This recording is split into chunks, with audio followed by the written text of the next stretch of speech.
Welcome to Shesher Kobita Sundarban YouTube channel.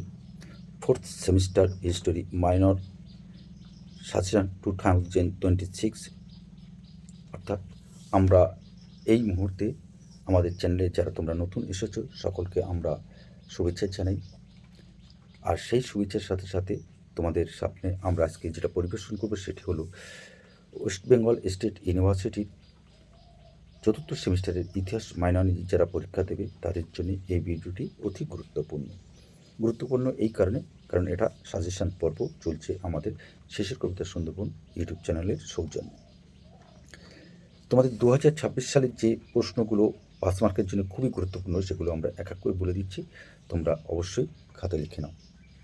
1, পলাশির লুণ্ঠন বলতে কি বোঝো?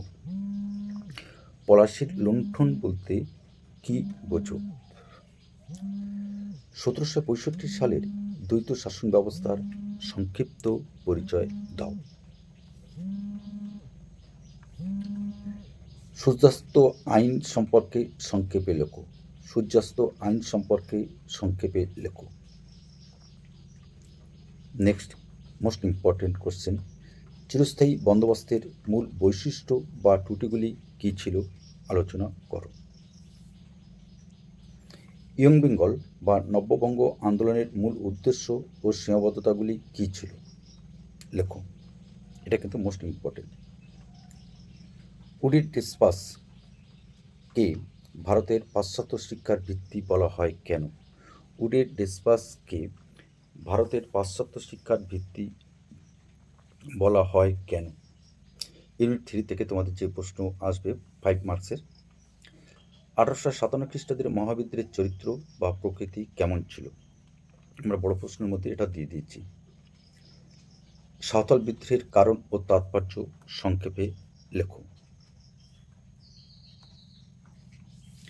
এলবার্ট বিল বিতর্ক সম্পর্কে একটি সংক্ষেপে টিকা লেখো।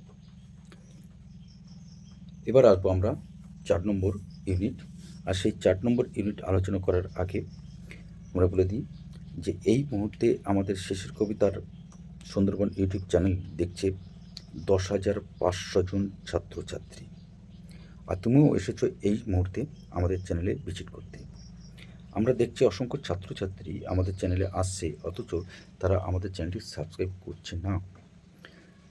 আমরা বুঝতে পারছি না তুমি কেন আমাদের চ্যানেলটি সাবস্ক্রাইব করছো না। সাবস্ক্রাইব করতে কি তোমাদের অনেকটা পয়সা নষ্ট হয়? এটা জানালে আমরা খুবই খুশি হব। অবশ্যই কমেন্টস করে জানাবে তুমি কেন আমাদের চ্যানেলটিকে সাবস্ক্রাইব করছো না। এবং শেষের কবিতার মতো বৃহৎ পরিবারে, যে পরিবারের এই মুহূর্তে সদস্যের সংখ্যা 10,500 জন, তার মধ্যে তুমি একজন অন্যতম সদস্য। আর অন্যতম সদস্য হয়ে অবশ্যই আমাদের চ্যানেলটি সাবস্ক্রাইব করে আমাদের পাশে থাকবে এবং বন্ধুদের মধ্যে একটু শেয়ার করে দেওয়ার জন্য একটু অনুরোধ করলাম। এবার আমরা আসবো 4 নম্বর ইউনিট।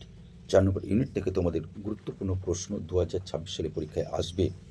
সেটি হলো এই, রাওলাট সত্যাগ্রহের তাৎপর্য সংক্ষেপে আলোচনা করো।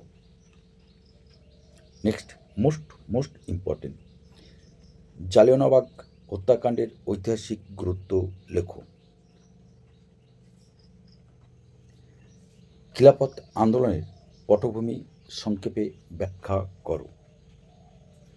সর্বশেষ যে প্রশ্নটা আমরা রেখেছি 2026 সালের জন্য সেটি হলো নৌবিদ্রোহ 1946 সম্পর্কে একটি সংক্ষেপে লেখো। এটা কিন্তু মোস্ট ইম্পর্টেন্ট।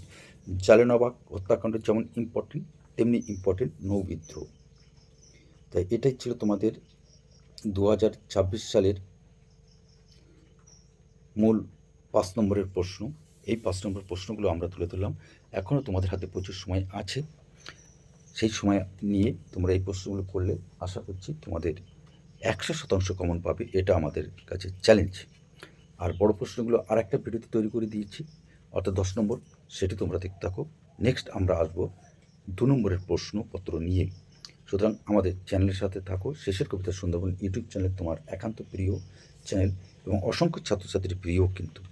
আর সেই চ্যানেলের সদস্য হওয়ার জন্য আমরা শেষের কবিতা পরিবারের পক্ষ থেকে তোমাকে আমন্ত্রণ করে রাখলাম। তো আজকে আমরা এখানে রাখছি। আগামী কোনো একটা সময়ে নিশ্চয়ই তোমাদের সাথে আমাদের আবার দেখা হবে। ধন্যবাদ। সকলে ভালো থেকো। কোনো সমস্যা হলে অবশ্যই কমেন্টস করে জানাবে।